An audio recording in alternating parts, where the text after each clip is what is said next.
Est-ce que vous connaissez cette station de métro? Ouais, c'est la station Concorde. Et j'y étais il y a encore quelques jours. J'étais en train de préparer ce talk et surtout j'étais en train de me dire que j'avais pas d'intro pour ce talk. Donc j'ai pris une photo. Je me suis dit que déjà ça pourrait servir à meubler. Et en fait, ce qui est intéressant derrière cette photo, c'est les deux sièges qui sont juste là. Et si on les regarde de profil, ils ont un profil qui est assez particulier. C'est ce qu'on appelle communément des bancs anti-SDF. Alors communément ou pas communément, vous connaissez peut-être pas cette expression, mais en gros c'est une gamme de mobilier qui a été développée avec des contraintes spécifiques. Donc ces contraintes, là en l'occurrence, c'est je veux pouvoir m'asseoir pendant quelques secondes pour attendre une rame de métro, mais je veux empêcher d'autres personnes de s'y allonger pendant plusieurs heures. Ok. Donc là, il y a quand même une démarche de design pour imaginer, concevoir cet élément mobilier. Et des éléments mobiliers comme ça, il y en a plein. Alors, je vous en ai mis d'autres exemples. Alors, certains que vous avez peut-être déjà vus, c'est assez fréquent dans les stations de train, ce genre de choses. Et alors, la photo qui est en haut à gauche, elle est assez marrante. C'est dans une petite bourgade de France, ils avaient mis un banc devant un centre commercial et ils se sont rendus compte qu'il y avait des sans-abri qui venaient y dormir. Donc, qu'est-ce qu'ils ont fait? Ils ont mis une cage autour. Hyper malin, jusqu'au jour où ils ont retrouvé un adolescent passablement bourré, un lundi matin et qui était resté enfermé dans la cage tout le week-end. Voilà, donc ça, là, il y a encore une démarche de design derrière ça. Donc, on a essayé de trouver des solutions de manière un peu itérative. Et derrière tout ça, en fait, il y a certainement eu un process qui s'est mis en place et qui est commun à beaucoup de projets. Donc, moi, je suis designer. Je dirige une agence de design, on travaille sur plein de choses différentes, du lieu, des applications mobiles, des gros outils métiers, plein de choses vraiment très très différentes. Et globalement, si on reprend l'exemple du banc, on peut considérer qu'il a suivi plus ou moins ce process-là. Donc à l'origine, il y a eu un cahier des charges. Des gens qui se sont posé la question de savoir quel était le problème qu'il allait falloir résoudre. Ensuite, il y a très souvent un appel d'offres, alors public, privé, peu importe, une sollicitation de différents prestataires. Puis l'envoi de la proposition donc, des 10 prestataires, et puis le choix, la production, éventuellement l'itération, la maintenance. Là, ce qui va nous intéresser, c'est ce que j'ai mis en vert, donc les différentes phases qui sont liées au design. Donc principalement aujourd'hui, qu'elles soient internalisées ou externalisées, même si tout était fait en interne et qu'on supprimait la tranche de l'appel d'offres, globalement, il va se passer la même chose. Il va se passer la même chose, on va faire de la recherche utilisateur, c'est-à-dire qu'on va aller voir sur le terrain, se confronter à la réalité des usages. On va faire une phase de conception, on va commencer à faire des dessins, des mock-ups, on va faire des itérations, on va les montrer, on va se challenger, bref, plein de choses comme ça. Et puis, à la fin, on va valider une intention, on va valider une première forme, on va passer à sélectionner des matériaux, sélectionner des prestataires pour produire aussi. Et ça va être important. Et puis enfin, généralement, on les teste. Et ensuite, on itère si on s'est trompé, s'il y a des choses à ajuster. Le banc dont je vous ai parlé, il a certainement passé à peu près toutes ces étapes-là. Elles sont communes pas seulement aux éléments mobiliers, c'est aussi vrai pour une application mobile, c'est aussi vrai pour bref, tout ce que vous avez comme produit ou service que vous pouvez avoir autour de vous, dans votre poche, ou là, ces chaises sont certainement passées par ces étapes-là. Et là, du coup, je vous prends un autre exemple donc, qui est une chaise, et puis j'ai extrait en gros ce qu'on peut imaginer être des compétences qu'on va prêter aux designers. Alors, compétences qu'on prête aux designers, qu'on enseigne aussi en école de design, évidemment. Et donc, elles sont multiples. Hein. C'est pas une liste exhaustive. Il va y avoir du dessin, de la conception 3D, des roughs, de la finalisation de prototypes, la résistance des premières intentions de résistance des matériaux. Donc le designer va aussi va travailler avec d'autres, potentiellement d'autres profils.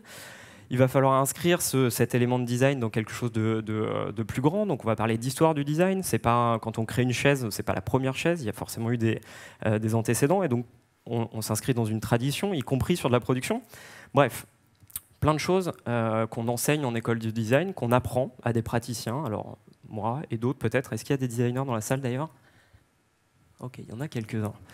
Donc vous avez peut-être appris, certainement appris, une bonne partie de ces choses-là.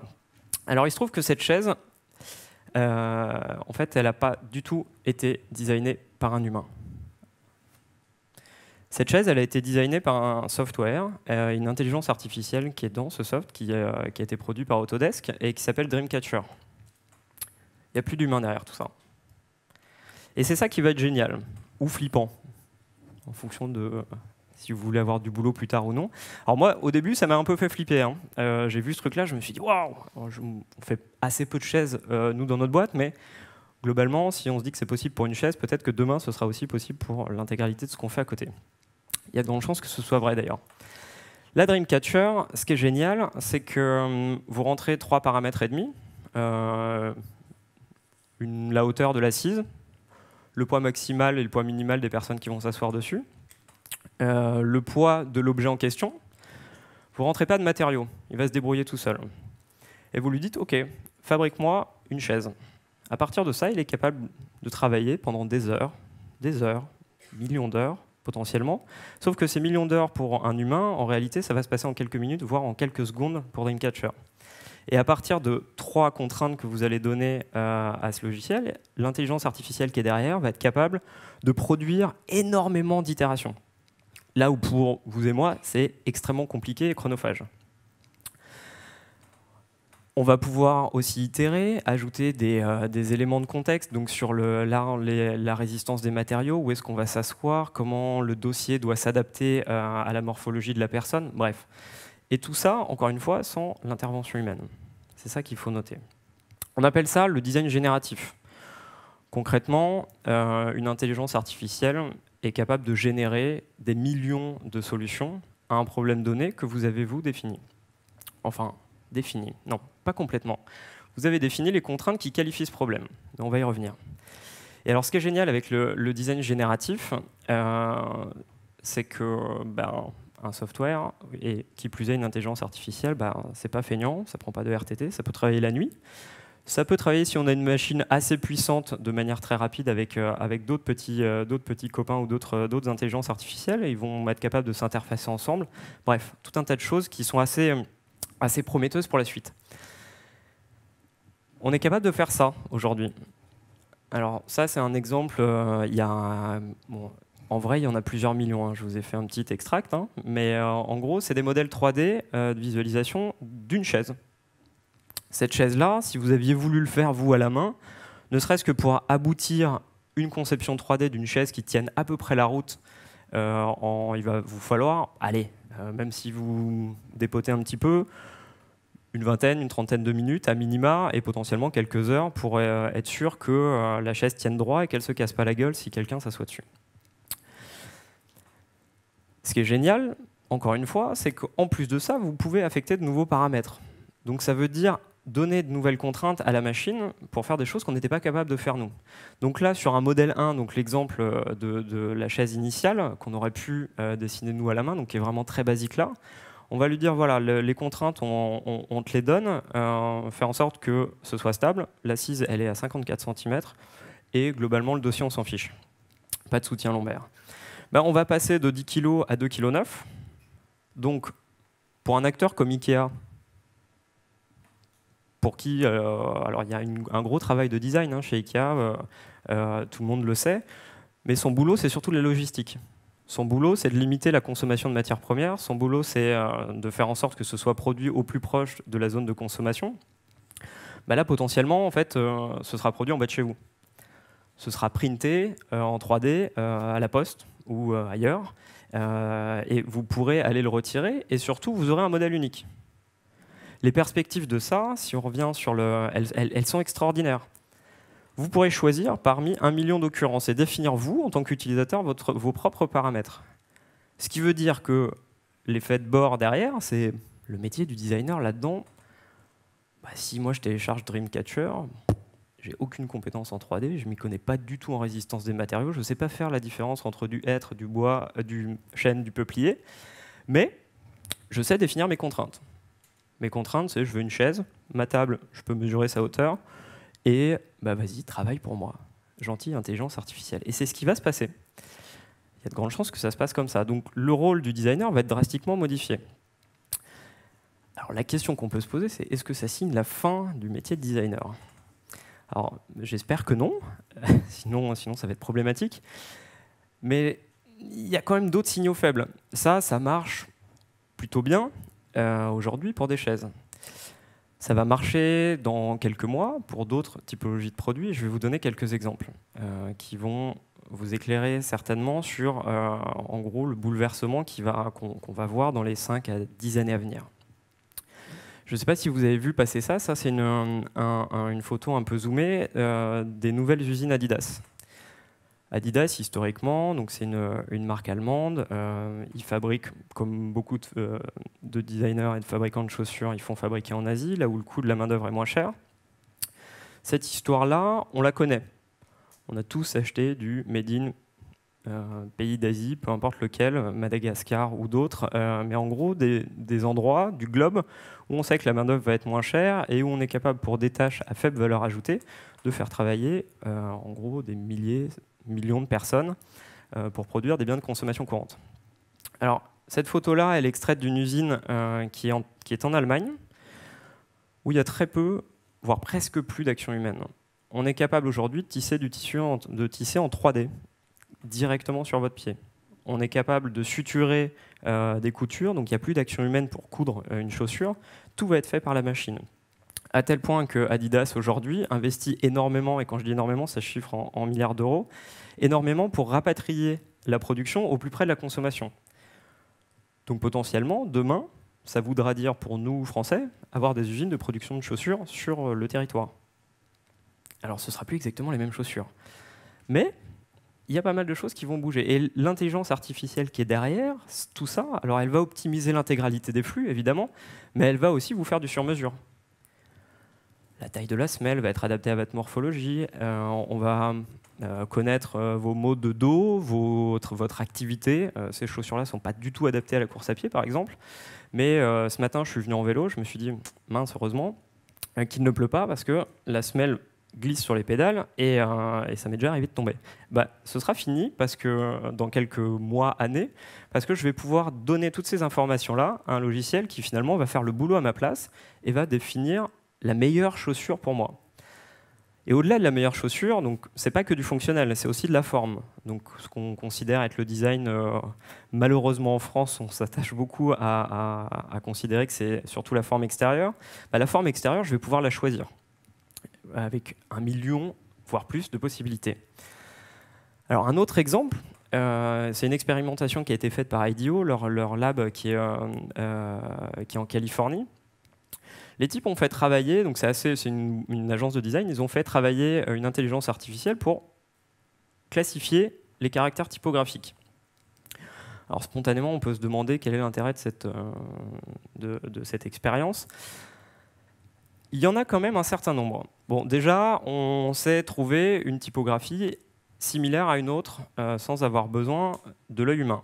Ça, bon, plutôt cool. Mais demain, imaginez ce que l'intelligence artificielle va pouvoir faire.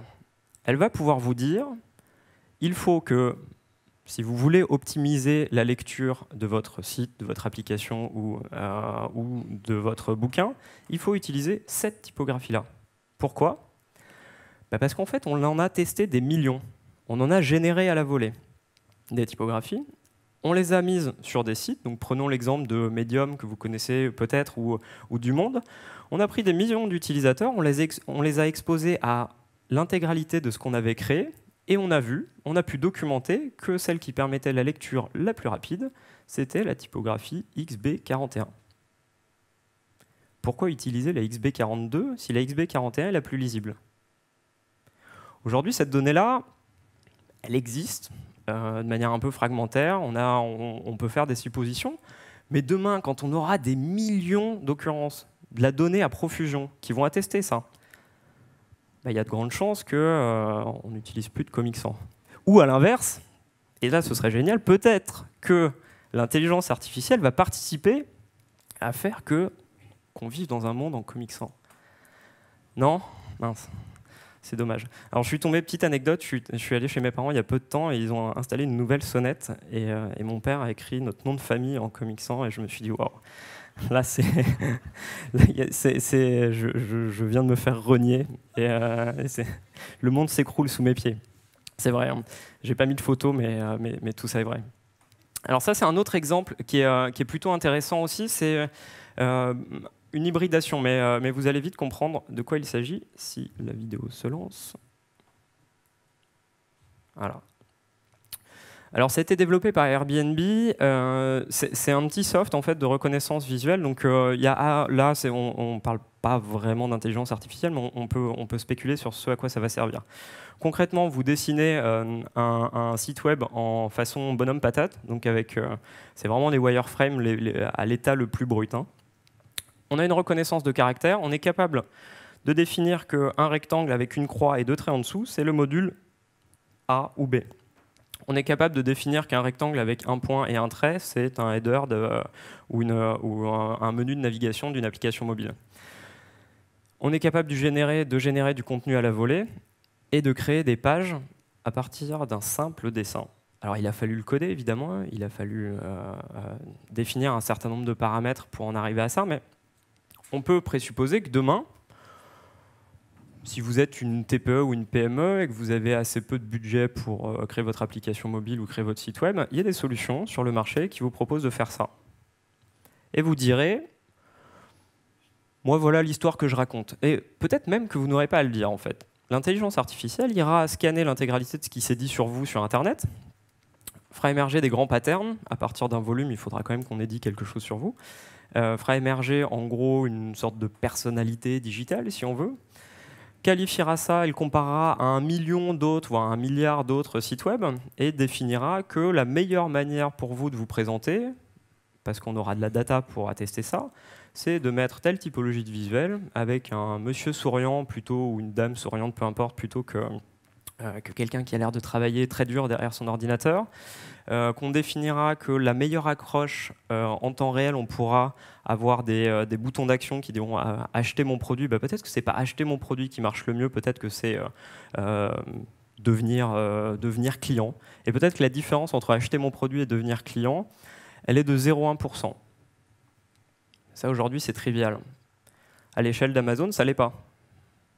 Et Amazon se sert de ça et fait de l'A/B testing, donc de l'A/B, C, D, X, Y, Z testing, teste des millions d'occurrences en temps réel et de manière apprenante. Et donc, il y a fort à parier que dans quelques années, le métier de web designer soit très, très, très largement modifié. Aussi, si on se fie à la dictature de Google avec ce qu'ils ont fait avec Material, où on prémâche le travail de beaucoup de designers et où finalement, il y a de grandes chances qu'on n'ait plus grand-chose à faire, en tout cas sur la conception d'interface comme on pouvait le faire jusque-là. Alors Google, je viens de vous en parler, il s'y intéresse beaucoup. Hein. C'est pas alors à l'intelligence artificielle évidemment, mais aussi au lien avec le design. Et au lien avec le design, alors eux ils le disent de manière un petit peu triviale quand on les connaît, Human-Centered Research and Design to make AI partnerships productive, enjoyable and fair. Alors c'est le dernier, faire, là, bon, voilà, c'est peut-être quelque chose qu'on peut questionner si on s'intéresse au modèle de Google, mais enfin, ce qu'il faut analyser derrière ça, c'est de voir qu'eux créent des solutions en temps réel pour automatiser au maximum les actions qui, initialement, prenaient le plus de temps aux designers. Donc ce qu'on fait en conception, ce qu'on fait en production, aujourd'hui, si vous faites du web design, c'est pas le même boulot qu'il y a 10 ans. C'est pas le même boulot qu'il y a 15 ans. Et il y a beaucoup de choses qui sont automatisées. Nous, on utilise des nouveaux logiciels aujourd'hui. Typiquement, il y a des choses assez triviales, mais l'utilisation de Sketch, le plugger avec toute une suite logicielle qui permet de monter directement des sites quasiment en temps réel, c'est drastiquement une expérience de design différente que celle qu'on pouvait avoir il y a quelques années. Alors un autre exemple, celui-là vous le connaissez peut-être, c'est celui de Netflix. Alors Netflix, ça c'est assez fou hein, ce qu'ils sont capables de faire. Ils génèrent des miniatures à la volée. Donc si vous êtes abonné, qui est abonné de Netflix d'ailleurs? Je me bête. Ah ouais, c'est énorme. Waouh. Ok, donc il y a plein de clients, faut pas que je dise de conneries. Donc Netflix, ils sont hyper sympas, ils font du super bon taf, et en plus de ça, ils vous donnent envie de consommer plus de contenu chez eux. Ce qui s'est passé là, c'est qu'on va faire la promotion du même film, donc à savoir Pulp Fiction, à partir de 2 scénarios différents. Ces 2 scénarios, c'est 2 modes de consommation de contenu que vous avez pu avoir qui sont différents. Dans un premier cas, vous êtes fan d'Uma Thurman et vous avez vu Kill Bill, Prime et Paycheck. Et dans un autre cas, vous avez vu Killing Season, Grease et Urban Cowboy. Je vous le recommande pas, le dernier est vraiment nul. Hein. C'est pas terrible. Et en fait, ce qui va se passer, c'est que la machine va créer des vignettes à la volée. Donc il n'y a plus d'interaction, il n'y a pas quelqu'un derrière Photoshop ou derrière un logiciel de PAO qui a designé ça. Ils créent même des typographies à la volée. Ils ont fait des tests de dingue sur quand on extrait un seul caractère d'une vignette d'une série Netflix, vous êtes capable de reconnaître à partir d'un seul caractère, vous êtes capable de reconnaître la série. C'est fou. Et quand on pousse le raisonnement, bah, ça veut dire que ça, ils sont capables de le tester. Donc, vous voyez là, il y a déjà plus de 50% de la salle qui est client chez Netflix. Donc imaginez ça à l'échelle de X millions de personnes, et c'est pour ça que vous voyez les vignettes qui se modifient quasiment, enfin pas en temps réel, mais presque, pour vous faire cliquer. Donc le rôle du design, là, c'est plus seulement présenter de manière optimale un contenu, c'est aboutir à l'objectif de la boîte, qui est de faire que vous restiez sur sa plateforme, que vous consommiez un maximum son contenu, et que vous n'alliez pas vous distraire ailleurs, à savoir au cinéma, devant la télévision, ou à l'apéro tout à l'heure, ou devant le match de foot d'ailleurs. Grosse concurrence, hein, je me suis un peu fait avoir sur le planning. Je vois des téléphones, je suis sûr qu'il y a des types qui mettent genre, oh merde, je suis en train de rater une grosse action.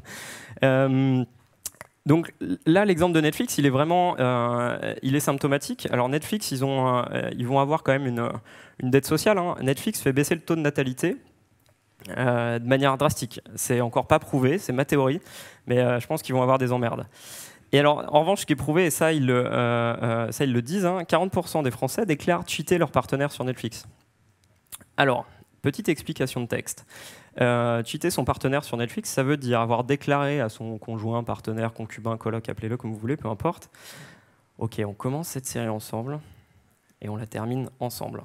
Ok ? Promis. Bah, il se trouve que 45% des Français sont des énormes mythos. Et d'ailleurs, j'ouvre une petite parenthèse. Chérie, je suis désolé, mais j'ai fini Casa del Papel. C'est vrai. La fin est cool, hein. Je vous le recommande, même si la série n'est pas terrible. Un peu longue. Donc vous voyez tous ces exemples-là vont drastiquement modifier. Alors, en termes d'usage final, c'est génial. Pour vous, plus de séries, des chaussures pas produites par un enfant, on ne sait où, une chaise adaptée à ma morphologie, je peux la choisir et j'ai cette notion de choix qui va être de plus en plus importante. Alors même si le choix va être de plus en plus difficile à faire, mais bon, on voit quand même plein de bénéfices derrière tout ça. Et c'est vrai que le futur, si on le voit comme ça, est plutôt prometteur. Après, si je me place de mon petit point de vue de designer et puis de recruteur de designer aussi, qui a envie de faire un projet avec d'autres, de travailler sur des projets de plus en plus gros, avec plus d'impact, bah, l'intelligence artificielle, moi, elle m'emmerde un peu. Hein. Pour l'instant, elle est un petit peu idiote. Elle fait ce qu'on lui demande, mais elle le fait plus ou moins bien. Mais c'est de toute manière nous qui, jusque-là, allons lui dire quoi faire. Il faut la nourrir. Alors, si vous avez suivi quelques talks ce matin et puis hier, ça c'est que le début de l'histoire. Aujourd'hui, on a besoin de beaucoup de data, c'est encore du bricolage. Même les chercheurs les plus en avance sur ces sujets, ça va quand même pas aider très loin, hein, on va pas se mentir. Demain, après-demain, ce sera pas le cas. Il y a de grandes chances que ça modifie drastiquement notre métier de designer. Alors, sur tous les points qui n'étaient pas exhaustifs, mais sur tous les points qu'on avait vus, bah, globalement, j'ai passé en rouge ceux pour lesquels on était vraiment, vraiment dans la merde. Hein. Là, je pense que l'itération, les tests utilisateurs, alors en mode violent, hein, sur du volume, pas sur du quali, la conception, le dessin, les maquettes, pour tout ça, la machine va être plus forte que nous. Petite zone encore en haut là sur la recherche utilisateur, la machine n'est pas très très balèze là-dessus. Hein. C'est sur du qualitatif, sur faire parler les gens, sur être capable de générer de l'empathie. On va y revenir. La machine n'est pas très très forte. Mais bon, ça fait quand même beaucoup de taf en moins. Alors ça libère du temps. Ça c'est cool. Ça libère du temps. Et puis alors du coup, je me suis dit mais ça libère du temps pourquoi ? Dans ce scénario-là, souvenez-vous de ce banc, peut-être qu'il y a un truc qu'on pourrait imaginer collectivement en tant que designer, qu'on se dise ah tiens, peut-être que en fait c'est là, notre valeur ajoutée elle est peut-être là. En tout cas moi c'est ce que je pense. Il y a un vrai sujet. autour du pourquoi on fait les choses. Et je vais vous le lire, vous pouvez le lire, mais je vais quand même le lire parce que sinon, pour la voix off, c'est mieux. Si votre solution ne vise qu'à atténuer les symptômes d'un problème plus profond, vous risquez surtout de le calcifier et de le rendre plus difficile à changer. Alors ça, c'est pas dit par n'importe qui. Alors, je crois qu'il s'appelle Andrew Zuckerman. Il est directeur d'un centre de recherche au MIT sur l'impact des technologies sur, en gros, tout le système public et sur l'humain d'une manière générale. Et en fait, il a dit ça à la suite d'une expérimentation qu'il a faite avec ses étudiants. Il y avait un doudingue américain qui a commencé à étudier le monde carcéral. Et il s'est dit, un jour, bon, le mec est très créatif, hein, et, il s'est dit, en fait, pour réduire les problèmes de violence en prison, on va mettre des casques de réalité virtuelle sur la tête des prisonniers. On va les enfermer dans une réalité alternative. Alors, en fonction de leur peine, on pourra choisir si on met des licornes ou si on les plonge dans un univers un petit peu moins cool que ça. Et puis, ils vont plus nous poser de problème. Alors ça l'a un petit peu chatouillé, Zuckerman, et donc il s'est dit, je vais faire travailler mes étudiants là-dessus, avec la même problématique. On va voir comment ils résolvent ce problème. À vos souhaits. Et ces étudiants, dans leur grande majorité, ont redéfini le problème et se sont dit que le problème, c'était pas tant la violence en milieu carcéral, ou en tout cas la surpopulation carcérale aux États-Unis, mais c'était pourquoi on allait en prison. Et donc les solutions sur lesquelles ils ont commencé à travailler, c'est du préventif. C'est à l'école que ça se passe. C'est chez les tout-petits, dans des quartiers défavorisés, auprès de populations qui sont surreprésentées dans les milieux carcéraux aux États-Unis. Bref, vous voyez là où je veux en venir. Peut-être que le métier du designer va être amené aussi à évoluer et que l'intelligence artificielle va nous permettre de libérer du temps pour le faire différemment. Et un des points clés derrière ça, un des trucs que la machine fait mal. Il n'est pas dit qu'elle soit capable de le faire, et il y en a plein qui pensent que d'ailleurs c'est impossible qu'elle le fasse. Alors ce petit visuel, c'est celui qu'on utilise généralement pour décrire l'empathie. On commence à parler d'empathie artificielle. Ça, c'est des conneries. Hein. Pour l'instant, c'est des vraies conneries. Scientifiquement, c'est pas vrai. Et en plus de ça, on ne sait pas encore très très bien nous-mêmes définir ce qu'est l'empathie.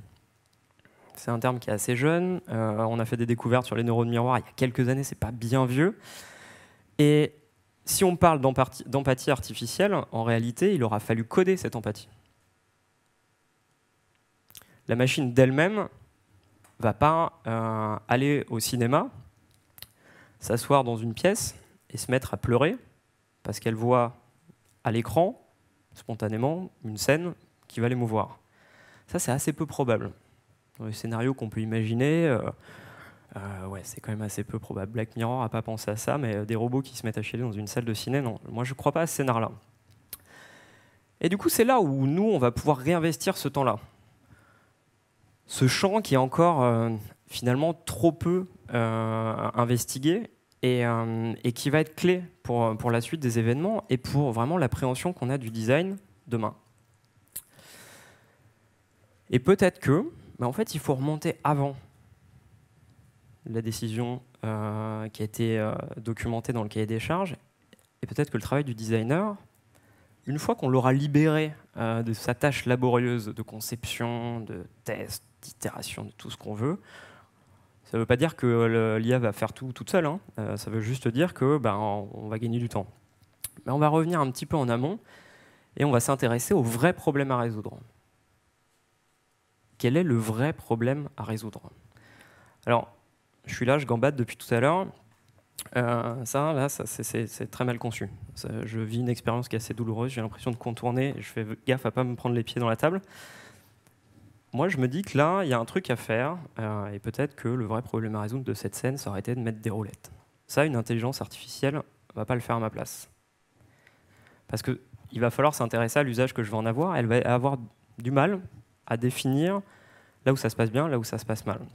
Reprenons le cas de notre banc anti-SDF. Alors ce visuel est un peu, je sais, ça plombe l'ambiance, vous allez voir. J'ai fait mes blagues avant, et l'apéro est tout à l'heure, mais néanmoins le vrai problème à résoudre, est-ce que c'est de savoir comment on crée un mobilier urbain qui empêche les personnes de dormir dessus, Ou est-ce que le vrai problème à résoudre, c'est de savoir qu'il y a des personnes à la rue qui n'ont pas où dormir? Alors, je pencherai naturellement vers la deuxième solution. Et ce qui est intéressant, c'est que l'intelligence artificielle va nous libérer du temps et va peut-être nous aider à résoudre ce problème-là. Et qu'on va peut-être lui mettre comme paramètre de départ, non pas « dessine-moi un banc » ou 1 million d'occurrences de bancs qui vont me permettre de ne pas pouvoir m'allonger sur le divan, mais de pouvoir m'y asseoir. On va lui rentrer un paramètre supplémentaire, on va lui dire combien ça pourrait coûter en plus au collectif d'imaginer une solution d'hébergement alternative pour ces personnes. C'est une vue de l'esprit, hein. Pour l'instant c'est encore très conceptuel, mais les intelligences artificielles seront capables de résoudre des problèmes très complexes, là où nous, on est incapable de le faire aujourd'hui. Et donc, peut-être qu'il va falloir s'attacher à traiter de ces problèmes-là. La question qu'il faut se poser, et assez vite, parce que là, tout ce dont je vous parle, vous pouvez vous dire que c'est le futur, que ça, vous ne le verrez peut-être même pas de votre vivant. Bon, je prends le pari pour ça. Mais aujourd'hui, on a un champ exploratoire qui est assez dingue. Et on a des vraies questions à se poser qui vont être structurantes pour la suite. Est-ce qu'on décide de contraindre l'intelligence artificielle à lui faire uniquement nos tâches besogneuses, ou est-ce qu'on potentiellement lui laisse libre cours sans avoir défini de périmètre au sens large, d'aire de jeu? Alors, le VP de chez Thales, qui est en charge de l'IA, parlait d'une forme d'intelligence artificielle qui allait définir un cadre pour que les autres puissent travailler à l'intérieur sans faire trop de conneries. Et c'est vraiment là, on est à la croisée des chemins. Et pour moi, en tant que designer, je pense que c'est vraiment clé de se poser ces questions-là aujourd'hui et qu'on a notre mot à dire. Parce que c'est nous qui allons utiliser ces intelligences artificielles, c'est nous qui allons devoir potentiellement les subir dans certains cas. Et donc il va falloir qu'on prenne ces sujets-là à bras-le-corps et qu'on dise bah non, nous on veut jouer dans cette ère de jeu-là. Et alors ce qui est rigolo, je reviens sur la photo d'introduction. Quand on zoome un petit peu, je m'y suis intéressé juste après, il y a des lettres qui sont inscrites sur des carreaux de faïence. Alors c'est de la Garamond hein, pour très belle typographie. C'est pas de la Comic Sans, dommage. Et en fait, ce qui est écrit, donc cette station a été designée par François Schein en 91. Et ce qui est écrit sur l'intégralité de la station, c'est la Déclaration des droits de l'homme et du citoyen. Et alors moi, je fais un petit pronostic, un petit pari.